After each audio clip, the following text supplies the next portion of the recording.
It was a bright Monday morning at Oshodi under bridge. The usual chaos hummed, horns blaring, hawkers shouting, Danfo buses screeching to halt. But none of that mattered when the woman in the emerald green gown stepped out of a black Rolls-Royce. Juliana.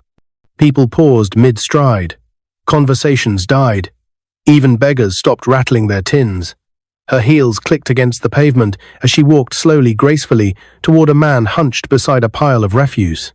His beard was tangled and overgrown, his hair matted like old sponge. His coat was brown, stained, and ripped in several places. He folded his arms like someone who'd grown used to protecting himself from the world. That was Sam.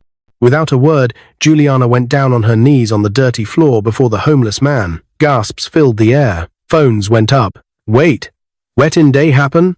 Someone muttered. She reached into her purse, brought out a sparkling diamond ring, and with tears in her eyes, said loud enough for everyone to hear, I've read your story. I know what they did to you, and I know the world hasn't been fair, but I am here to give you a second chance. Will you marry me? Sam didn't move. He didn't blink. He just stared at her as if his soul had left his body. People started gathering. Na play this? A bus driver asked, but Sam did something no one expected. He slowly lifted his hand and pointed not at her, but at her Rolls-Royce. If you're serious, give me that car. The crowd went wild. What? Is this man mad? Homeless, and he's asking for Rolls-Royce. Someone even yelled, he's lost it. But Juliana didn't flinch. Without a word, she stood up, walked to the driver's side, took the car key, returned, and placed it in Sam's hand. It's yours now, she said. And there are many more waiting if we build together. Sam blinked. For the first time in 5 years, a faint smile cracked through his beard. He unfolded his arms and stretched out his hand. Juliana smiled, slipped the ring onto his finger. Cheers. Screams. Phones flashed. People were crying, clapping, and shouting. She opened the door of the Rolls-Royce and guided him in like royalty. And then she turned, looked once more at the stunned faces, and drove off. But how did a billionaire end up proposing to a homeless man by the refuse dump? 5 years earlier, the pain behind her smile. Juliana Obinna was Nigeria's most eligible bachelorette, daughter of the legendary billionaire oil tycoon, Chief Obinna, who owned Obinna Global Resources Limited. She had everything: power, wealth, luxury, respect, except one thing: love. Even her palace-like mansion in Banana Island felt empty. At 28, her heart still cried every night. No one knew she'd stand before her mirror and whisper, Daddy, I kept my promise. But it broke me. Before his death, Chief Obinna, weak and bedridden, had one final wish. Promise me, Juliana, you'll get married. Let me see you settled before I go. Those words pierced her heart. And then came Jonathan, handsome, smooth-talking, introduced by her father's friend.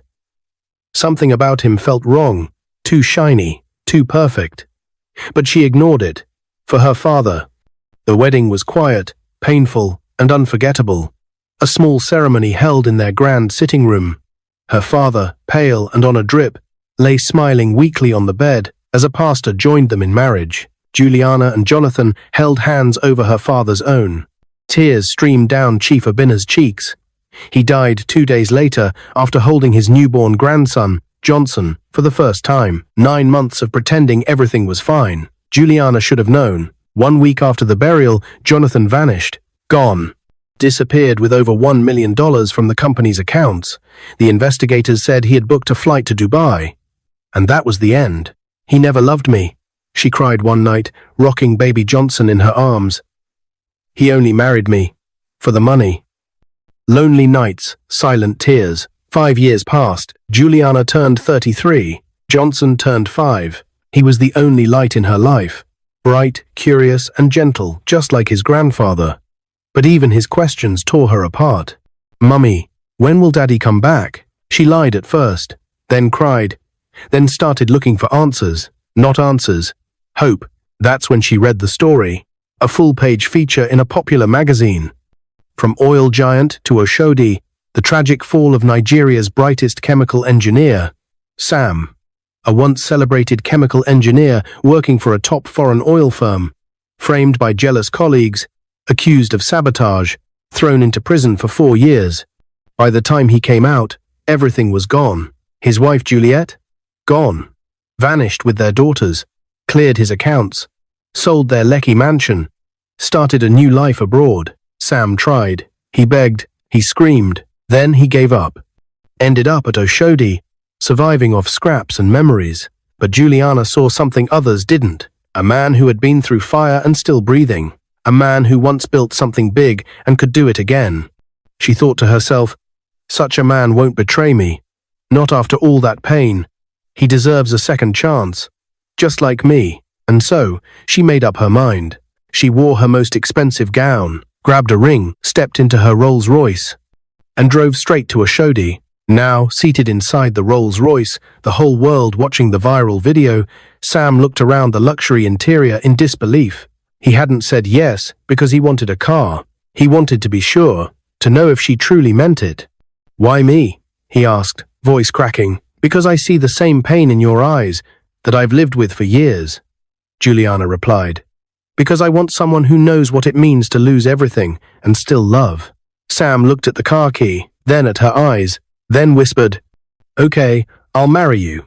But on one condition. Juliana's heart stopped. What is it? You must promise me that no matter what happens, you'll never leave me the way the world did. She froze, then reached out and held his hand. I swear.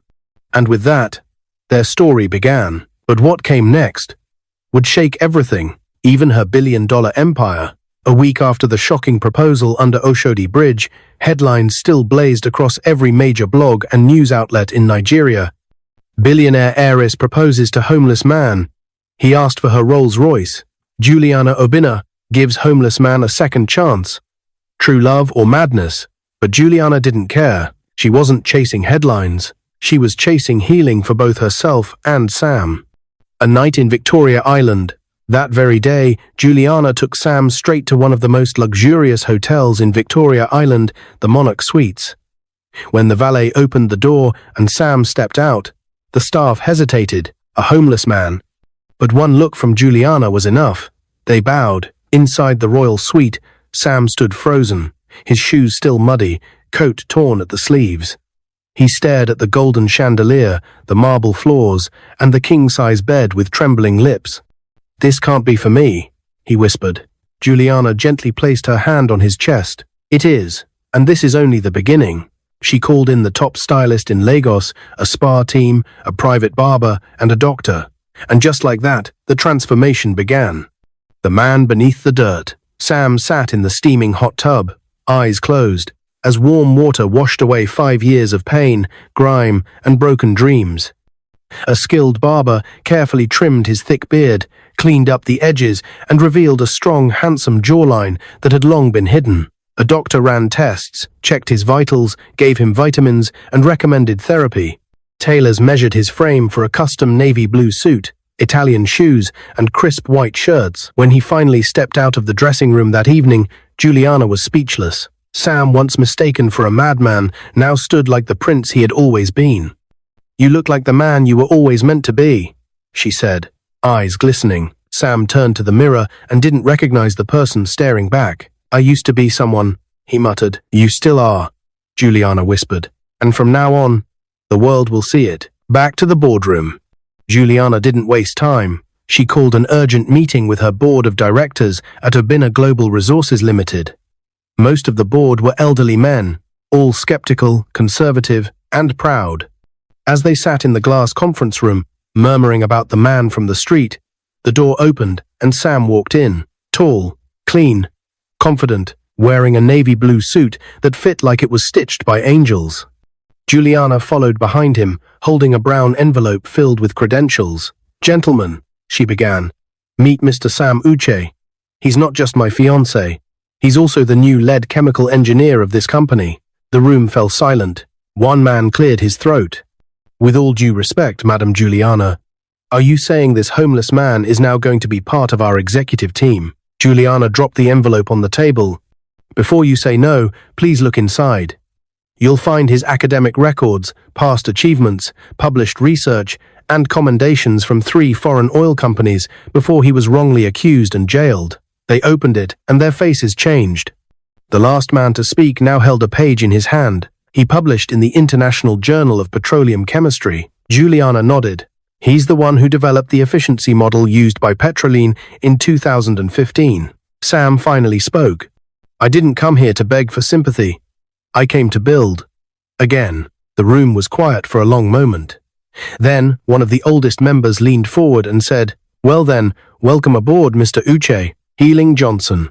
While Sam was settling into his new role, something even deeper was happening at home. 5-year-old Johnson had never known a father's embrace.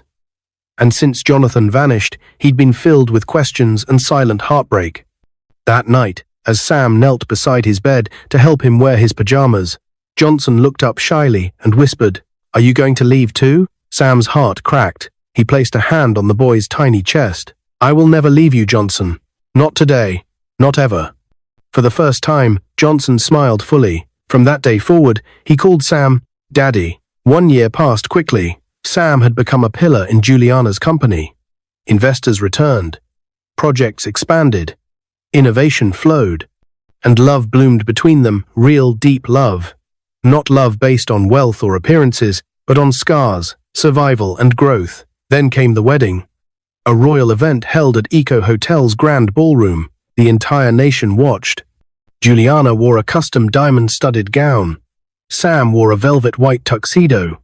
The wedding was broadcast live on television with headlines like, From under the bridge to the altar. Sam marries Nigeria's billionaire heiress. They danced like teenagers. They cried like children. They kissed like people who had finally found their way home. 2 years into their marriage, Juliana went into labor. After hours of pain and prayers, she gave birth to a beautiful baby girl. They named her Amara, meaning grace. Sam held her in his arms, weeping openly. You are proof, he whispered to her, that love can grow even in ashes. At home, Johnson, now 7, ran to kiss his baby sister, promising to protect her forever. One Saturday afternoon, while Sam worked on a project in the study, Johnson tiptoed in, holding a drawing. It was a plane, badly drawn, but clearly a plane. Daddy, Johnson said, when I grow up, I want to fly. Sam looked at him, surprised. Fly what? Airplanes. I want to become a pilot. Sam smiled, but what Johnson didn't know was that the next 5 years would test that dream in a way no one saw coming. A tragedy was looming, and Sam and Juliana would have to face it head-on. It had been almost 6 years since that unforgettable proposal under the Oshodi underbridge, but the memory still danced fresh in Juliana's heart like a precious melody. Their daughter Amara had just turned 4, and Johnson, now 11, stood tall and bold, every bit a reflection of Sam's strength and Juliana's grace. But his dream to fly never faded. Every evening, while his friends played football, Johnson sat by the window sketching airplanes, cutting out cardboard wings, or reading books on aviation. His room was covered in plane posters. He even named his toy plane Oshodi Jet. One day, Sam walked into his room and found him building a cockpit with carton boxes. Daddy? Johnson smiled. One day, you and Mummy will sit inside my plane, and I'll fly you both to Paris. Sam sat beside him, swallowed hard, and said, And I'll be your proudest passenger, son. The exam that changed everything. Years rolled by. Amara blossomed into a brilliant teenager, sharp, elegant, and full of quiet confidence. Her favorite place was her dad's lab, watching him mix chemicals or design new refinery models. She was naturally drawn to it. At 16, she passed her university entrance examination to study chemical engineering at the University of Nigeria, just like her father once did. That same year, Johnson gained admission into the Nigerian aviation school. Juliana cried happy tears when she hugged him that morning. Go and make the skies your playground, she whispered. But always remember who you are. Yes, Mummy, he replied. I'm Johnson Uche, the boy who grew from ashes. A sudden setback. Just when life seemed perfect, a storm hit. During Johnson's second year at the aviation school, news broke of a tragic crash involving one of the school's training aircrafts. Though Johnson wasn't on board, one of his closest friends, Michael, had been and didn't make it. The tragedy shook the entire school. Students became afraid. Mothers withdrew their children. Even Juliana broke down one evening, holding Sam tightly. What if we lose him too? What if— No, Sam said firmly. We didn't come this far to live in fear. He's not alone. He's covered. But Johnson struggled. He stopped talking. He stopped drawing. He even missed classes. Juliana and Sam tried everything: therapy, support groups, mentors. But nothing seemed to pull him out of the silent hole he'd fallen into. Until one night, Amara knocked softly on her brother's door. She came in quietly, holding a small framed photo. It was the viral picture of their parents at the Oshodi underbridge from the day Juliana proposed to Sam. She placed it in his hand. "Do you know why this photo hangs in the main hallway?" she asked softly. Johnson looked at her, his eyes empty. "Because that was the day everything changed," she continued. "That was the day a man who lost everything was asked to dream again. And he did. Now it's your turn, big brother." For the first time in weeks, Johnson spoke. "You really believe I can do it?" Amara smiled. "I don't just believe it. I'll be sitting in your first flight." That night, Johnson picked up his aviation books again and never looked back. He took to the sky. 3 years later, the big day came. Juliana wore a silver lace gown. Sam wore a black suit with a green pocket square, his old color of hope. Amara stood beside them, clapping hard as the announcer called, "Ladies and gentlemen, please welcome our newest certified pilot, Johnson Uche Obinna." He stepped out in his flight uniform, tall, confident, eyes filled with pride and gratitude. Juliana covered her face with both hands, crying uncontrollably. Sam hugged her, whispering, "He did it, Juliana. He really did it." Later that year, Johnson got a job with an international airline company. His first official route, Lagos to South Africa, the doctor in SAT 12A. On his second flight, while attending to passengers mid-air, Johnson offered water to a woman in seat 12A, a young, dark-skinned Nigerian woman with glasses, braided bun, and a soft smile. She was reading a medical journal. "Are you a doctor?" he asked politely. "Yes, Dr. Sandra Ezekwe." Just returning from a conference in Johannesburg, they spoke for hours, shared stories, laughed softly. By the time they landed, Sandra handed him a note with one sentence: "Call me when you're ready to fly again together." Amara's turn to shine. Meanwhile, Amara was breaking records. At just 19, she graduated as the best student in the Faculty of Chemical Engineering. The ceremony was packed. Juliana and Sam were seated at the front, holding hands tightly as their daughter stepped up to receive the award. The dean announced, "For the first time in the school's history, we have a graduate this young, this brilliant, and this driven. Ladies and gentlemen, help me celebrate Amara Uche Obinna." Cameras flashed. Crowds cheered. Sam and Juliana walked up the stage and held her between them. They couldn't stop crying. That moment felt like a full circle, from under the bridge to standing on top of the world. Months after her graduation, Amara attended a medical research conference in Port Harcourt as part of her internship with a top Lagos hospital. There she met George Nwoko, a 27-year-old pharmacist and medical product developer. Tall, humble, and passionate about rural health innovation, they shared ideas over lunch and ended up sharing dreams over phone calls for months. Juliana noticed Amara smiling more. Sam teased her one evening, "So, when do I get to meet the boy who has my daughter giggling at midnight?" Amara blushed. "Maybe soon, Daddy.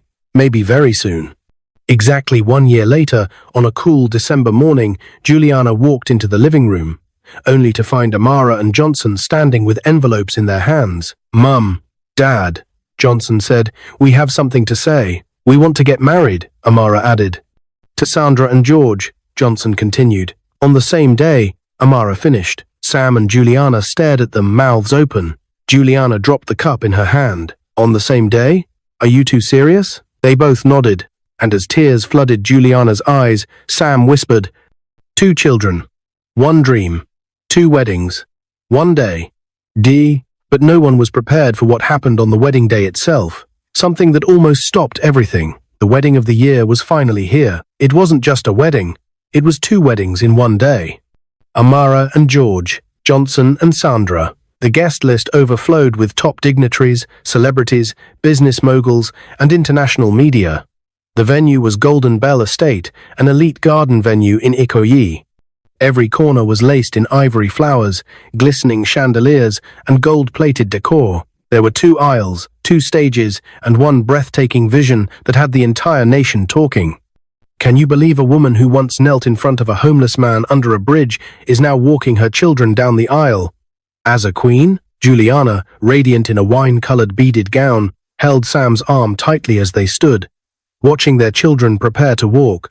Sam was in a sharp white agbada with silver embroidery, his hair neatly trimmed, beard soft, eyes full of pride. But just minutes before the ceremony began, the unthinkable happened. A stranger at the gate. The gate security radioed Juliana's personal assistant.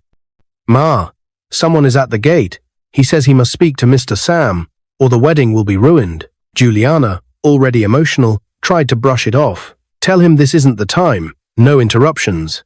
But something about the man's voice in the background, shouting into the intercom, made Sam turn. "Let me go and see," he said, squeezing her hand. Outside, standing in a black worn shirt and cap, was a man Sam hadn't seen in nearly 10 years.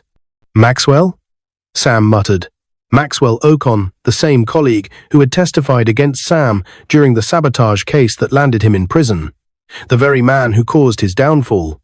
"Sam, please, listen to me," Maxwell begged. "I need to confess. I lied. They paid me to ruin you. But I can't hold it in anymore. My cancer is back, and I need to make peace with you." Sam's heart pounded. "Why now, after all these years?" he asked, voice shaking. "Because I've seen you rise. I saw the interview. I saw your story, and I knew I couldn't die with the truth locked inside." Maxwell dropped to his knees. "Forgive me, please. I destroyed your life, and I can't forgive myself unless you do." Sam stood there, frozen. Memories rushed back, prison cells, cold nights, begging for justice, losing Juliet, losing his daughters, everything. And now, the man responsible knelt before him. Juliana stepped out and saw them. "Sam, is everything okay?" she asked, walking closer. Sam turned to her. "This is Maxwell. He's the one who ruined me, lied in court, framed me. I lost everything because of him." She looked at Maxwell, who couldn't stop crying. "And now?" she asked softly. Sam took a long breath. "Now, he's asking for forgiveness." The silence between them was thick. Juliana looked at Sam, then at Maxwell, then back at Sam. "Whatever you choose, I'll support you." Sam bent slowly and helped Maxwell up. "I forgive you," he said, tears rolling down his cheek. "Not because you deserve it, but because I deserve peace." Maxwell fell into his arms, sobbing. A moment later, the gate opened wide. The ceremony resumed. The music swelled. 2 flower girls stepped forward, dropping petals as Juliana and Sam proudly walked Amara and Johnson down the dual aisles, each arm holding a child they had once feared they'd never raise to adulthood. Guests wept. Photographers clicked endlessly. Social media exploded. She walked him from under a bridge into her heart, and now they walk their children into forever. At the altar, George and Sandra stood tall, holding back tears as their future in-laws arrived. The vows were deep, the kisses were real, and the dances? Unforgettable. Sam danced like a man reborn. Juliana laughed like a woman finally at peace. After the cake was cut and the couples toasted with their guests, Sam raised a hand. The crowd quieted down. "There's one more thing I want to do today," he said, voice steady over the mic. "Something that's been on my heart for a long time." He turned to Juliana, who stood beside him. "You found me in rags. You knelt before me when I had nothing. You gave me back my name, my dignity, my purpose.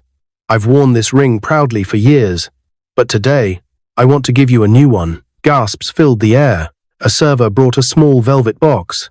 Sam opened it to reveal a custom diamond ring, shaped in the image of wings symbolizing flight, freedom, and forgiveness. "Juliana Obina Uche, will you marry me again?" Tears streamed down Juliana's face. 1,000 times, yes. They kissed as fireworks lit up the sky, and the DJ shouted, "From under the bridge to dancing on diamonds." 1 year later, Amara and George gave birth to a baby girl, Amarachi, meaning God's grace. Johnson and Sandra welcomed a baby boy, Emeka, named after Chief Obina, Juliana's father. Juliana held both grandchildren in her arms, crying silently. Sam whispered behind her, "See, the story didn't end with us. It just began again." A few months later, Sam was invited to a national TV program titled Tell It All. Millions tuned in to hear his story. He shared it all, from his rise, his fall, his nights under the bridge, the moment Juliana knelt before him, and how forgiveness led him back to life. "Everyone deserves a second chance," he said, voice trembling. "And sometimes, your miracle will come dressed in high heels, standing above your lowest moment." People across the country sobbed, phone lines crashed, but just as the show ended, the host leaned in and said, "We've just received a live call. Someone claiming to be your missing daughter." The screen froze. Sam's eyes widened. Juliana gripped his arm tightly. "My daughter?" "Yes," the host said. "She says she has proof, and she's asking to meet you." The screen faded to black. "I think she's my daughter." The studio went silent. Even the camera crew, usually trained to remain focused, froze. Sam stared at the black screen where the anonymous caller had spoken. His breath quickened. His hands trembled. Juliana, seated beside him, gripped his hand tightly. "Do you think it's really her?" she whispered. Sam's throat was dry. I don't know. I haven't heard her voice in over 15 years. The host, visibly shaken, tried to bring order back to the program. "Ladies and gentlemen, we did not expect this.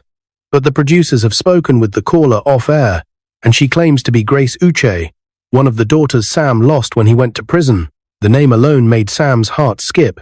"Grace, the younger one," the host continued. "She is outside the studio right now. Would you like to meet her?" Sam could barely nod, but he did, and the doors opened. The girl with the necklace, a young woman, stepped in, slowly, nervously. About 22 years old, dark-skinned, bright eyes, natural hair pulled into a neat bun. She wore a plain blouse and jeans, but there was a quiet strength in her walk. As she approached the stage, she held up a small necklace. Sam's eyes widened. It was a broken gold locket, half of a heart. He reached into his pocket, pulled out the other half, bent, faded, but still shining. They had made it together when she was 6 years old. "Daddy's girl forever." Sam stood. She walked closer. They both held up their halves. The pieces still fit, and so did their hearts. Sam dropped to his knees, sobbing uncontrollably. "Grace, is it really you?" She fell into his arms. "Yes, Daddy, I found you." Juliana stood behind them, wiping her eyes, overwhelmed by the full circle she had just witnessed. What happened to Juliet and her sister? As they sat in a quiet room after the show, Grace explained everything. When Sam was arrested, Juliet, her mother, moved them to Abuja. "She told us you abandoned us, that you were a criminal." But Grace always had doubts. One day, she found old letters Sam had written to them, from prison letters Juliet had hidden. That day changed everything. "Mummy left for the UK with my older sister, but I stayed back with Grandma. I promised myself that if I ever found you, I would return that piece of your heart." Sam could hardly speak. Juliana hugged her and said gently, "You didn't just return his heart. You've completed this family." From under the bridge to global stages, word of the emotional reunion spread fast. It made global news. Headlines read, "Billionaire family reunites with long-lost daughter after 15 years. Sam Uche's miracle, from homeless to hero." Sam was invited to speak at international conferences on resilience, redemption, and second chances. He launched a foundation with Juliana called Bridge of Grace, helping wrongfully convicted people rebuild their lives. Grace joined them as a youth ambassador.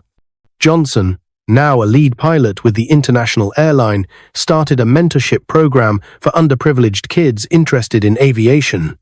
Amara, already a rising star in the chemical engineering field, developed a low-cost water purification system that was adopted by 2 West African governments. And Juliana, she became the voice of purpose-driven leadership among African women.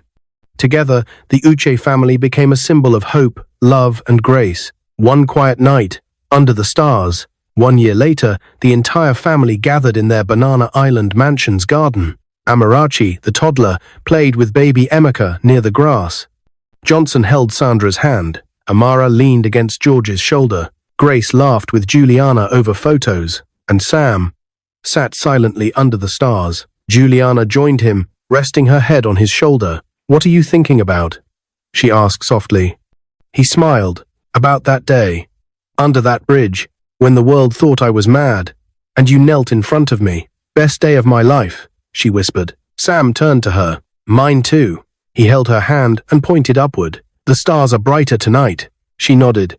That's because you're no longer sleeping under them. You're shining among them. They both sat quietly, watching the sky. No more broken dreams. No more what-ifs.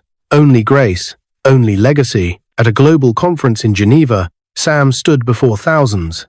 He adjusted the mic and said, "They said I was finished. They said my story had ended when I lost everything. But then, love found me. A woman who gave me her Rolls-Royce, her empire, and her heart. Not because I deserved it, but because she believed in what I could become." To anyone listening today, whether you're on top of the world or under a bridge, your story isn't over. You just need one person who sees the gold beneath your dust. He paused, then added, "And sometimes your second chance doesn't come from heaven.